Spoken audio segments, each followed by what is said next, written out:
CBS Sports, your 2018 home of March Madness. The Masters, the PGA Championship, PGA Tour, SEC football, the NFL, and February 3rd, Super Bowl 53. Week 9 in the NFL. There's Joe Flacco. Week 4 had his best performance of the year. 363 yards, 2 touchdowns against the Pittsburgh Steelers. That's James Conner, running back from the Pittsburgh Steelers. 3 straight games of 100 yards and 2 touchdowns. And the last time he faced Baltimore, he only had 19 yards rushing. And there's Pat Mahomes right there, the best quarterback in the NFL. That's right, I said it. Leads the NFL in yards and TDs. He is going to have himself a day. And there's the #1 overall pick. Baker Mayfield goes to the dysfunctional Cleveland Browns today. He starts with a new head coach, a new offensive coordinator. Welcome to the NFL, kid.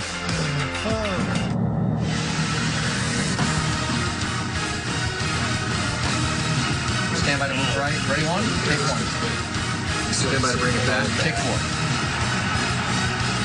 We'll record on 43. 3, 2, 1. And hello, everyone. I'm James Brown. Welcome to the NFL Today, presented by Jeep. All right, let's get right to the Week 9 headlines here on CBS. 2 quarterbacks playing their best football of the season square off later today on CBS as Phillip Rivers and the Chargers look for their 5th win in a row when they visit Russell Wilson and Seattle.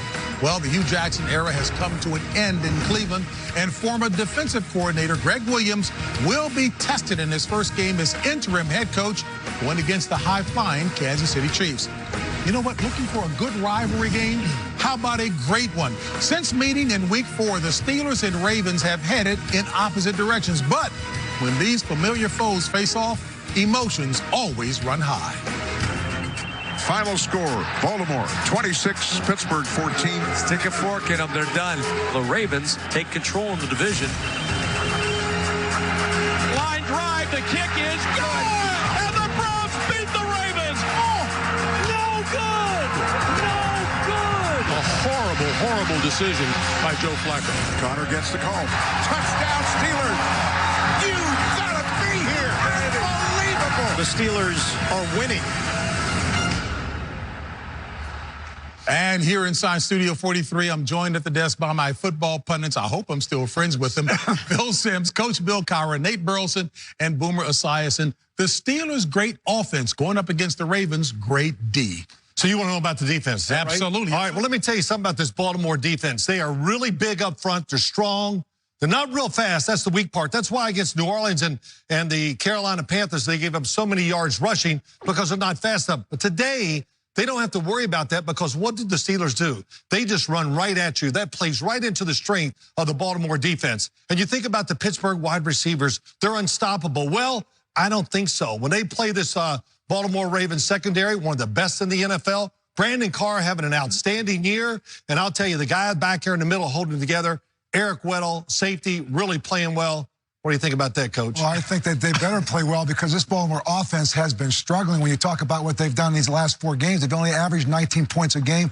And we're talking about Joe Flacco, who's been struggling in a defense in Pittsburgh that has gotten better. You talk about the first half of that last Ravens game. They gave up 2 touchdowns in the first quarter. From that time on, they have been a different defense. Last 3 games, all wins, 19 yards per game, 19 points per game they've been giving up.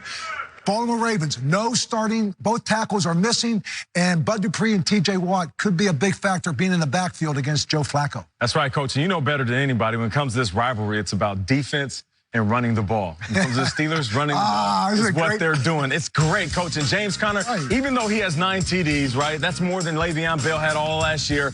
I'm not going to say he's a better running back than Le'Veon Bell, but I will say he's better for this offense than Le'Veon Bell. I know it kind of drives people crazy at home, but look at those numbers. What stands out to me is the 8 points per game, 29 points per game that they're scoring this year, and almost 70 yards more in the passing game. So the balance that he brings to this offense. When Le'Veon Bell was with this offense, it was all about Big Ben, Antonio Brown, and Le'Veon Bell. Now with James Conner, you hear more names being mentioned because they're more well-rounded. He is a better running back for this squad. That's why I appreciate James Conner. You know what? This is a high-stakes game for the Baltimore Ravens. I don't care what you say. You talk about losing to Cleveland earlier in the year in overtime, and then coming off of those 2 bad losses back-to-back to the Panthers and the Saints.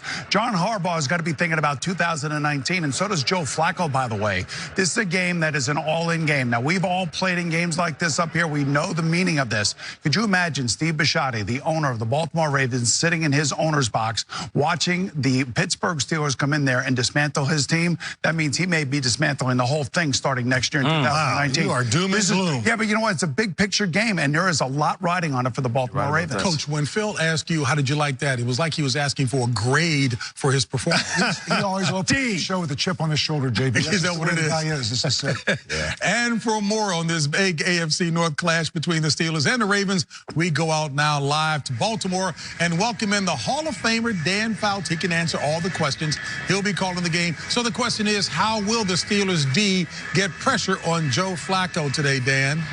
Well, JB, the Baltimore Ravens have some serious problems along their offensive line. Both their starting tackles are out with injuries, and they're going to be replaced by a couple of youngsters with very little experience, and that could be very bad news for Joe Flacco. The Steelers are blitzing more now than ever. They average 3.5 sacks a game, with most coming from the linebackers. But the pressures come from all angles and from all positions. Even when the first blitzer doesn't get there, it seems a teammate always will. And sometimes blitzers are not blocked at all, as was the case last week against Cleveland. But the Ravens have handled the blitz in the first game by going to a maximum protection plan, blocking 6 pass rushers with 8 men. That guarantees Flacco time and protection to find John Brown deep for this completion of 71 yards. So, JB, the game within the game is worth watching today. In the 23 games that Flacco has played against the Steelers, he's been sacked 63 times, and in only 1 game was he not sacked at all. So it could be a long day for Joe Flacco. And nobody to explain the game inside the game than you, Dan. Dan, we're looking forward to your call of the game. All right, buddy. And for more news and notes from around the league, we welcome in our NFL Today insider. That would be Jason Locken for another week, another Le'Veon Bell update, Jason. Well, JB, the Steelers are still unsure if or when Bell will return. Bell must sign his contract by November 13th to play this season, but has said nothing to the team. Even if he skips all of 2018, the Steelers are still inclined to franchise or transition tag Bell in 2019, I'm told. They shopped him again before the trade deadline, found no takers. That might not bode well for Bell's free agent market. The Jets have reservations about the playing conditions in Miami today after a college game was played in a heavy downpour at Hard Rock Stadium yesterday. On a scale of 1 to 10, a Jets official who walked the field this morning called it a 7 in terms of his level of concern. It's not good, he told me. The Jaguars made a splash at the deadline, dealing Dante Fowler for 2 mid-round picks, but only after passing on a potential lifeline from the Jets. New York offered QB Teddy Bridgewater for Fowler straight up back in August, I'm told. The Jags quickly declined. With Blake Bortles recently benched, Sam Bradford now could end up in Jacksonville after being cut by Arizona. And Bruce Irvin wasn't dealt at the deadline, largely because of his hefty contract. Now that he's being released, sources said it's very likely he ends up in New England, Atlanta, or Seattle. He won't be out of work long, JB. All right, Jason, boom. And there is Sam Darnold. You know, the young quarterback is certainly struggling this year. 3 games under 200 yards passing and also under 50% completion. They go against the Miami Dolphins today. Coming up on the NFL Today. Familiar foes face off in Cleveland, and if it's anything like their record-breaking college showdown, Mahomes versus Mayfield, the sequel is sure to be a blockbuster. Phillip Rivers and Russell Wilson have been playing their best football of the year. But which of these stars will shine brightest in Seattle today? With the season at the halfway point, the playoff picture is beginning to take shape. Playoffs? Don't talk about playoffs. You kidding me? No, Coach, not kidding. And the guys are ready to break it all down for you. That's all straight ahead on the NFL Today on CBS, the home of Super Bowl 53. The NFL Today on CBS Sports is presented by Jeep. November is Salute to Service Month in the NFL. In partnership with USAA, Broncos players Case Keenum and Deshaun Hamilton were part of the welcome wagon that greeted a military family who recently moved to Denver. Keenan, no stranger to moving. He and his wife have moved 6 times in the last 6 years, while Hamilton can relate to the transient nature of military life, having grown up in a military family. The opportunity to welcome a military family to their new home and thank them for their service, one small way that USAA and the Broncos thank the military for their service and sacrifice. All right, folks, time now to go inside the pregame HQ delivered by Domino's. The Browns will lose again on the road. Their season is very precarious right now. We got to go back to the drawing board. Hugh Jackson fired. Todd Haley out. It was a battling of heads. It was bound to happen. Jimmy Haslam loves firing people. I think the message today is we're not going to put up with internal discord. And how about the guy they keep? Gregg Williams is the interim coach. This is insane. I'm not going to quit on these players. I'm not going to quit on this organization. We can either use this as an excuse to throw in the towel, or we can rise up and come together as a team. It's kind of a fresh start for everybody. It's a new dawn. It's a new day for me. And I'm feeling good.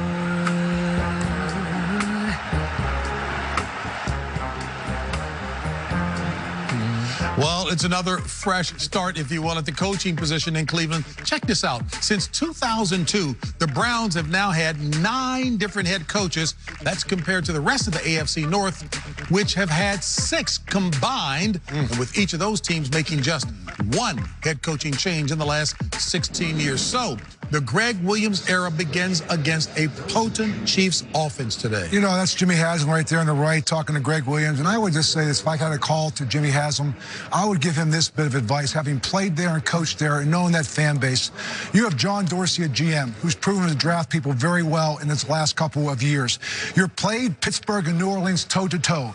This is not a rebuild. You have a franchise quarterback in Baker Mayfield. You have a top pass rusher right now in Myles Garrett, and some good young players that you've drafted in the last 2 years. Clean house. It's a toxic environment up there right now. Gregg Williams, I don't do what you're going to do the rest of this season, but let John Dorsey pick a head coach. Let him come in here, institute a veteran head coach, a head coach who's had experience before. You build it, you draft it, let him create an atmosphere, an environment in there that has structure. It's got experience. It's got credibility. And no, I'm not a candidate to Coach, you just described yourself. No, I did, but you know what? There'll be some coaches that may not make it where they are right now. So I'm just telling you, give them a veteran guy who's been there before. That's great advice, Coach. So they can go through another fresh start. Okay, here we go. By the way, speaking of fresh starts, how about 2 years ago? How about these 2 kids in college, Patrick Mahomes and Baker Mayfield? Mayfield, 7 TDs, 545 yards. But hello, Patrick Mahomes didn't even need the laces to throw the ball. 88 attempts, 734 yards. That's when everybody realized both of these guys could be first-round draft picks. 1,700 yards combined. Not like me and Phil back in 1985, but pretty darn close, I would say. Yeah, I know this. In college, I didn't throw for that many touchdowns, that many yards in my whole senior season. But these guys are future stars of the NFL. They have great pocket movement. They can get outside the pocket, make those throws. They got strong arms. And I gave boys out there, if you want to be a future NFL quarterback, you better try to learn to play like they do. Well, listen, that Chiefs offense and Pat Mahomes, they hold a lot of records, right? They're at the top spot in everything when it comes to yards and TDs. But when it comes to that Chiefs defense, we're not talking about them enough. They're first in forced fumbles, second in NFL in pressures and sacks. And D4, this young man is having himself a day.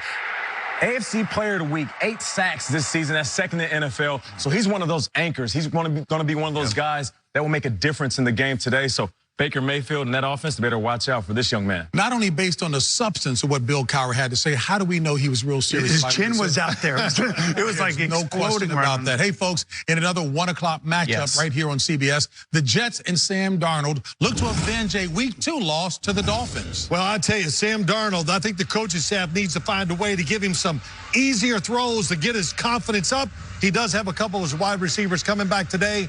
That should help. And there's big Brock Osweiler still starting for the Miami Dolphins. Ryan Tannehill is injured. He actually said this week that he hopes to hold on to that when Ryan Tannehill does come back. Now, coming up, Phil and I will go head-to-head on the Offensive Player of the Year in our NFL debate right after this. Woo, I'm going to kick.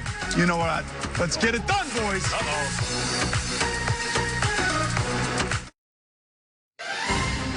The commander of the Chiefs, Andy Reid, recently joined the coach's 200-win club, and he has Kansas City in first place with the best record in the AFC.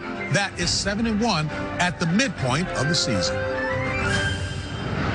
Speaking of midseason, the midterm elections, as you know, they're coming up this Tuesday. And with that in mind, no better time than now to have our football pundits debate some hotly contested midseason awards right here on the NFL Today. Up first, we take a look at these messages from the candidates for Offensive Player of the Year. Patrick Mahomes is a fresh face who's shown he can connect with both the right and the left. He throws it for 6 with his left hand. And he won't hesitate to spread the wealth. So vote Mahomes, because it's time to put a real chief in charge. This ad was sponsored by Boomer Esiason. Patrick Mahomes has got nothing to smile about. He lacks NFL experience. And he's constantly shifting positions. Best in the nation, I'm gonna tell you that every time. Todd Gurley's an experienced veteran and proven winner who finishes what he starts. Gurley gets in! Unbelievable. Vote Gurley, an every down back for the everyman. This message was brought to you by Phil Simms. Hey, folks, Boomer, who really is going to run for office when his broadcasting career is over, he's got 30 seconds to state his case to tell us why Patrick Mahomes is your candidate for Offensive Player of the Year. I cannot believe that angry lion Phil Simms went so dirty with his ad like that. Yeah, my candidate is a fresh face. My candidate is so tremendous. So tremendous. He's unbelievable. As a matter of fact, he's accomplished more in his first 100 days as an NFL starting quarterback than any quarterback in the history of the NFL. And plus, he's from Kansas City. Phil and his ilk consider that flyover country.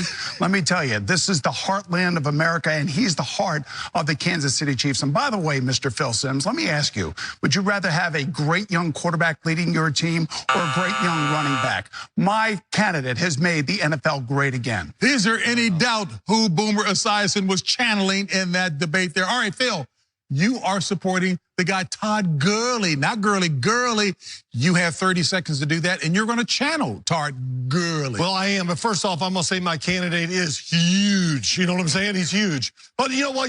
All the stats about Patrick Mahomes, they're bloated. He has all these pub passes where the guys run by and it counts as a touchdown pass. Shovel passes that count for touchdown passes. Those should be runs. What have I done? A running back. I do the hard work. I got 100 yards rushing per game, 350 yards pass receiving. JB, I have 15 touchdowns. You know how many fumbles I have? 0. My wide receivers are wide open down the field. Why? Because everybody's trying to stop me. My quarterback, his uniform, they don't even put it to the cleaners because nobody cares. They're trying to stop me. They're not worried about the quarterback. And I'm tired of the quarterbacks. It's about somebody that works hard, a running back. This might be a rhetorical question, but does the electorate listen to substance like you just delivered? I hope so. Well, you know what? No, quite frankly, they listen to the guy who says what when he comes into the studio. Daddy's looking good today, baby. Boomer Esiason is the winner on that particular debate. Yeah, that really hurts. Moving on to the defensive side of the ball, let's have a listen to these ads from the hopefuls for Defensive Player of the Year. Aaron Donald's not afraid to tackle the tough issues. Aaron Donald, reigning Defensive Player of the Year. Strong on defense, you'll always know where he stands. On the front line. Vote Donald. First on the stat sheet, he should be first on your ballot. Bill Cowher approves this message. Aaron Donald is a member of the 1%. A Hollywood elite. The ultimate insider. For Defensive Player of the Year, it's time to go back to what works. J.J. Watt. He's shown he's a man who can turn things around.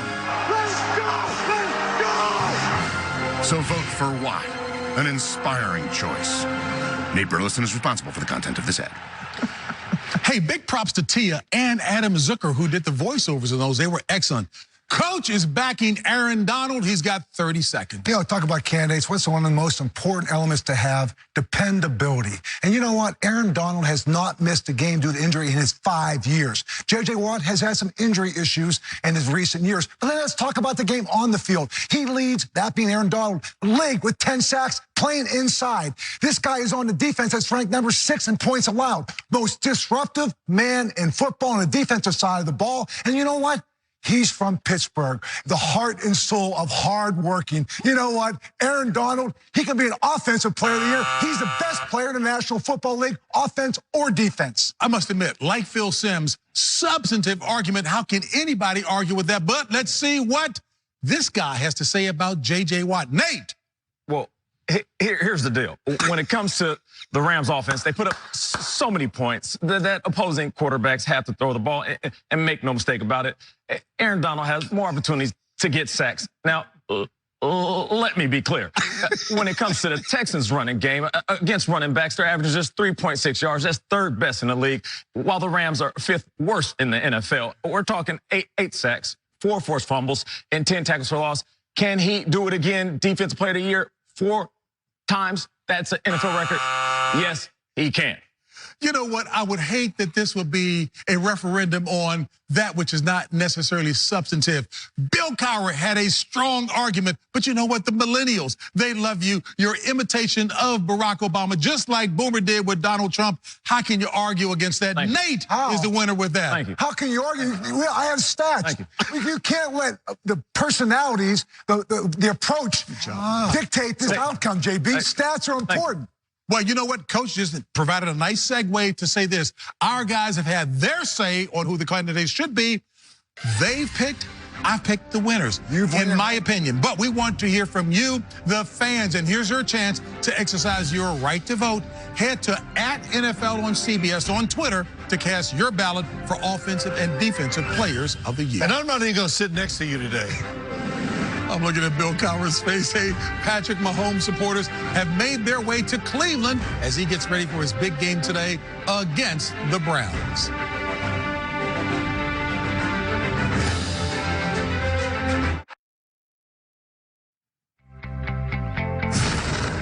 The NFL Today is sponsored by Geico. 15 minutes could save you 15% or more on car insurance.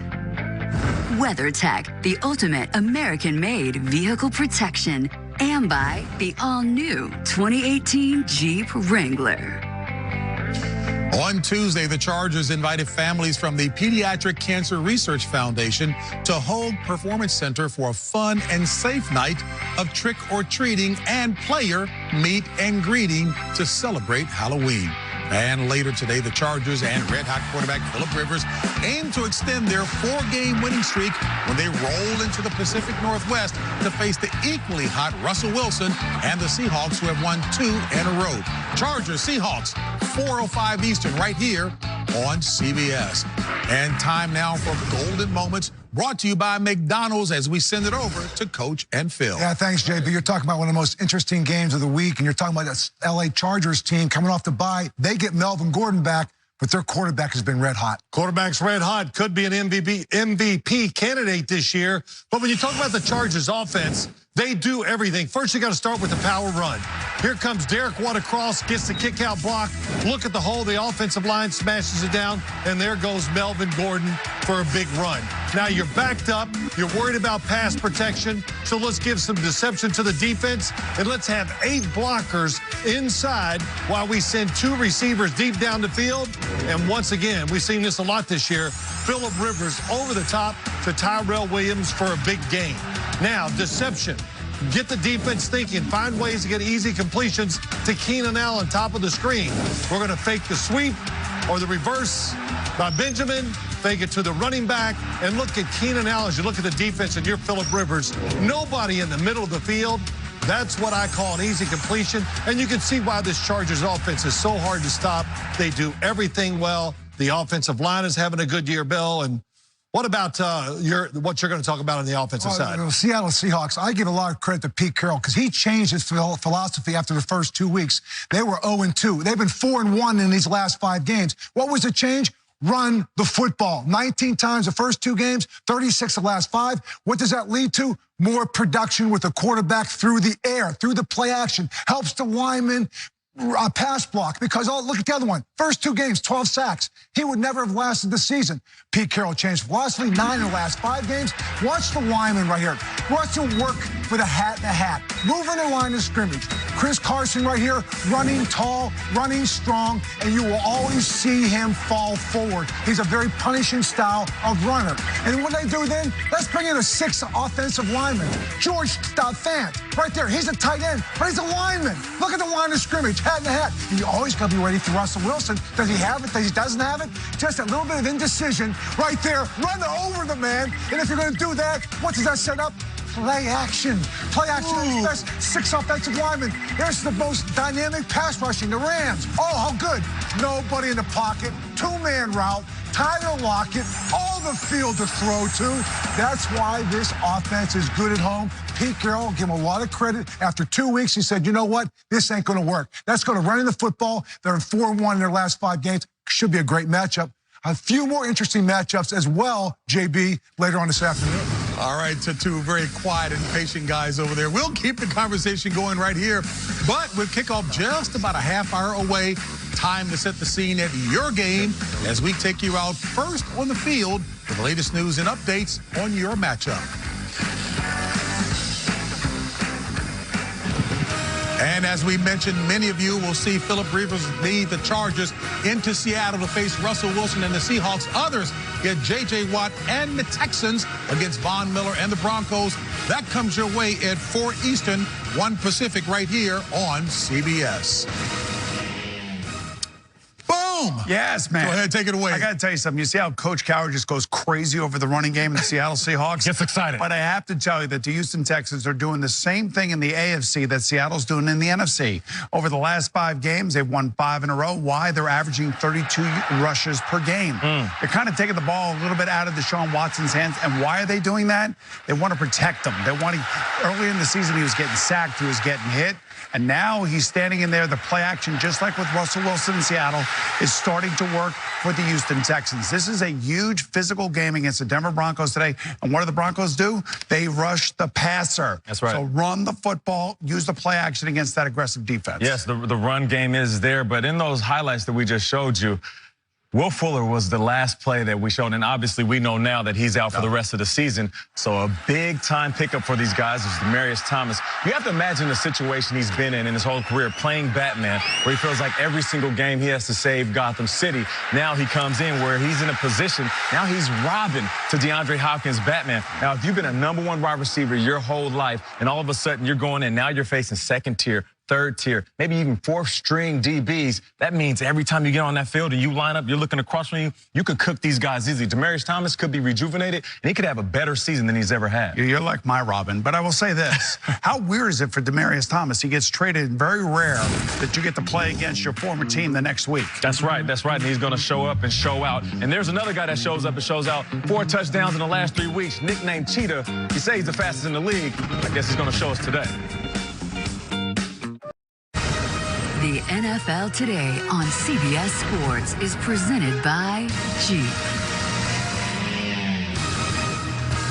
And a reminder that later, Philip Rivers leads the Chargers into Seattle to face Russell Wilson and the Seahawks, or J.J. Watt and the Texans squaring off against Von Miller and the Broncos. All of that comes your way, 4 Eastern, 1 Pacific, right here on CBS. Well, you know what? The Seahawks have been utilizing the run game in their offense, Coach. Yeah, I talked about it earlier, as Phil talked about it. Like the Seattle Seahawks, Pete Carroll kind of made a change after 2 games. Russell Wilson's getting sacked.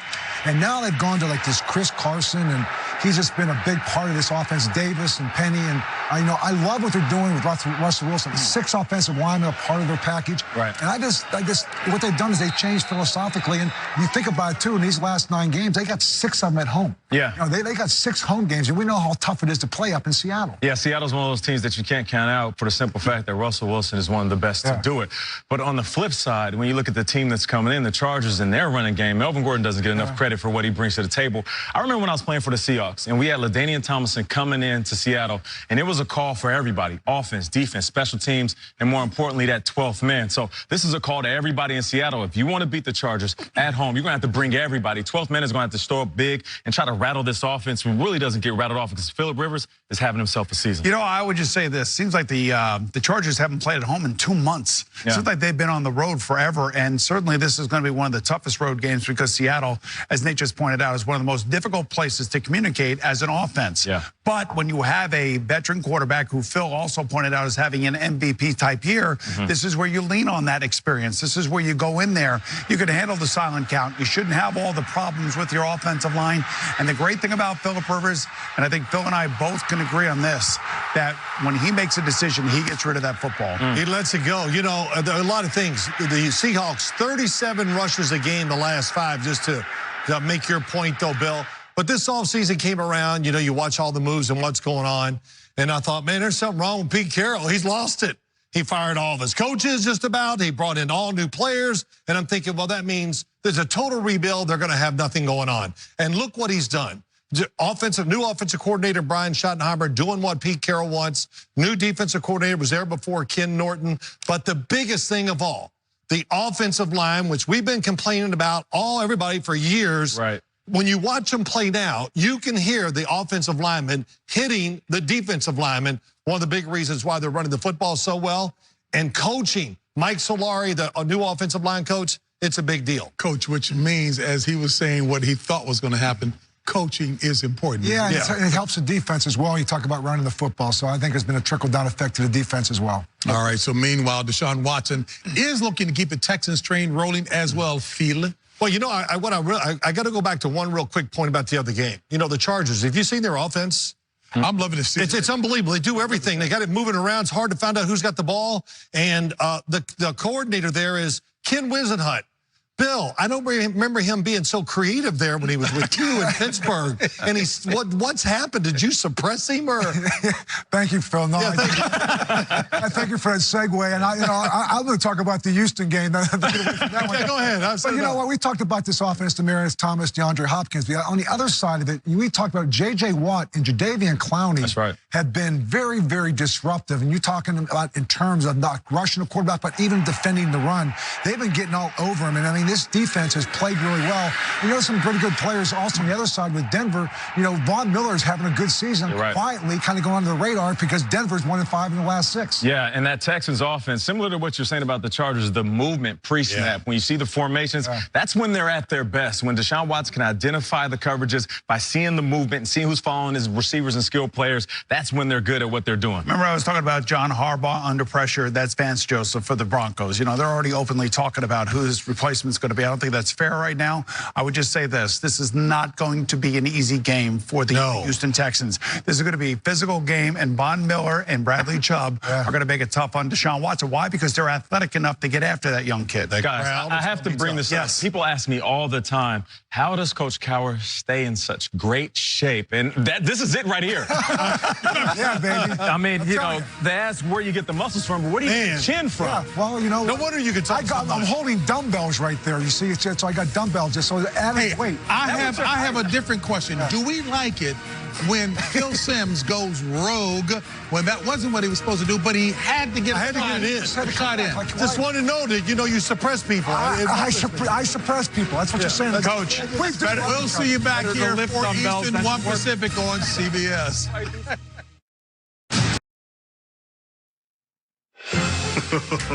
Wow.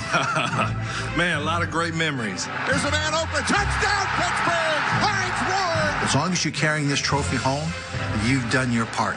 It is juggled and caught with a circus catch. To be in the history books under the Pittsburgh Steelers organization. Santonio with a touchdown! I don't know how he did it! That was my dream come true. Winning the Super Bowl means you completed the goal, the task. It was a total team effort to achieve this goal, and this is the reason why we play football. Well, in case you haven't heard, we will be in Atlanta on February 3rd, boom, for Super Bowl 53 right here on CBS. And maybe Antonio Brown will be the next great Steelers wide receiver in line to win a Super Bowl and the MVP award. Did you see Boomer's reaction? Speaking of Super Bowl winners, Mike Tomlin and John Harbaugh have been building quite a history over the last 11 seasons of their meetings, but they do not share great memories against each other in what has become the most bitter AFC North rivalry. The wait is over. Okay, I know it's only been 5 weeks, but I can't wait for another edition of Pittsburgh versus Baltimore, a.k.a. the most intense rivalry in the NFL. That's right. Get ready for Steelers-Ravens. Man, I'm sore just saying those words. It's time to bust out those dance moves because this matchup always delivers the hits. Smack talking, check. Player hating, oh yeah. Hard hitting, of course. You better do a few extra chin-ups if you want in on this rivalry. And although the Steelers lead the all-time series, recent history calls this one a draw. Because over the past 12 seasons, it's an even split. 13 wins apiece. Plus, the list of their close games is longer than a Palomalu haircut. Over 40% of this entire rivalry has been decided by a field goal or less. So you can't take any plays off in this one. What do you say we shake on that? Awkward. Can't we all just get along? But you know what, Steelers fans? Here's something to love about your rivals. Back in 2004, the Big Ben era got started when the Ravens knocked out Tommy Maddox. So I think you owe Baltimore a big old thank you. All right, buckle up. This one is going to be good. And if you're not excited about it, then you must be tripping. Ain't that right, Coach Tomlin? Ha ha! You know what, John, I'm going to say this about this rivalry. They've been talking about this since the end of last week's game, talking about it being Raven week and Steeler week. It will be a physical contest, and really it comes down to the team that doesn't turn the football over, and really the team that can finish drives. And that usually determines this game because, you know what, field goals just won't get it. You know what? I love the chin-ups by you on that. He looks slow, too, Coach. Oh, man, hey, you talk about just since last week, Boomer's still been talking about that rivalry all the time. We've worked with him. Anyway, plenty of time to determine who comes out on top in the AFC North, but it's never too early to talk playoffs as we head into the second half of the season. Here's a look at how the current top 6 playoff seeds line up in the AFC, and it seems like a couple of squads should be locks, namely the Chiefs and the Patriots, but there could be a spot or two up for grabs. Hey, that's why today's game between the Ravens and the Steelers is so important. Just take a look at these numbers. I worry about the Cincinnati Bengals. Right. I don't know about their defense. Their defense is 32nd in the league, but Joe Flacco today with 2 young offensive tackles is going to have his work cut out for him, and they need to win this game in the worst way. Yeah, I'm looking at the Chargers when it comes to the AFC, one of the more underrated teams in the league, one of the best at passing, and of course Melvin Gordon is one of those underrated running backs. And still, haven't even seen Bosa on the field yet. So for me, it's the Chargers that could be the surprise team once we start working into November and December. All right, Nate. And meanwhile, over in the NFC, the undefeated LA Rams clearly atop the current 6 playoff seeds, with the Saints following up. Otherwise, it's a little more wide open in the NFC. So, Phil, where do you see a chance for a team to get in, and who falls out? Well, such a long way to go, you know, and I can't go on and say who's going to win what game and all that. Why not? That's what you're here for. No, that's what you do. you know it all. But here, 3 teams that I think could be on that list that are not on it now. The Philadelphia Eagles, of course, getting Golden Tate's going to be big news. The Dallas Cowboys, you got to put them in there because their defense is outstanding. And the other team that's not on that list, the Minnesota Vikings. We know they got a good defense. Their quarterback is hot. Those are 3 teams that could get in. And I'm just looking at this game tonight, the Rams visiting the New Orleans Saints. You have to think that this also could determine home field advantage when you talk about the playoffs. So the significance of this game tonight or this afternoon is going to be very, very big. I agree with Phil. I think when you talk about the NFC North, NFC East, I still think that's up in the air. And I agree with you. I think Philadelphia and Minnesota surface above the current teams. All right, so as we know, the league's trade deadline passed on Tuesday, and some teams hoping to get into the postseason hunt were busy making moves. Others already in the hunt, like the Rams, were adding depth. So in the end, which traded player will make the biggest impact on their new team? Mr. Know-It-All. Well, wow. You know, I got to talk to you later about that debate, too. But the rich got richer. Dante Fowler going to the Los Angeles Rams.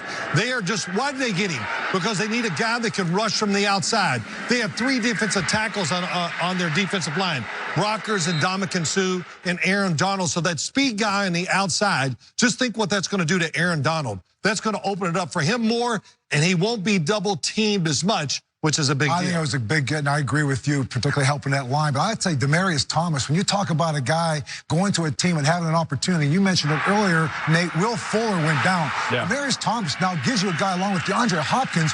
Boy, what a 1-2 punch. Now we're talking about running the football with Lamar Miller, and all of a sudden now you're 8 in the box. Boy, you got this matchup out there, and he helps him a lot in the red zone. He has had 3 touchdowns already.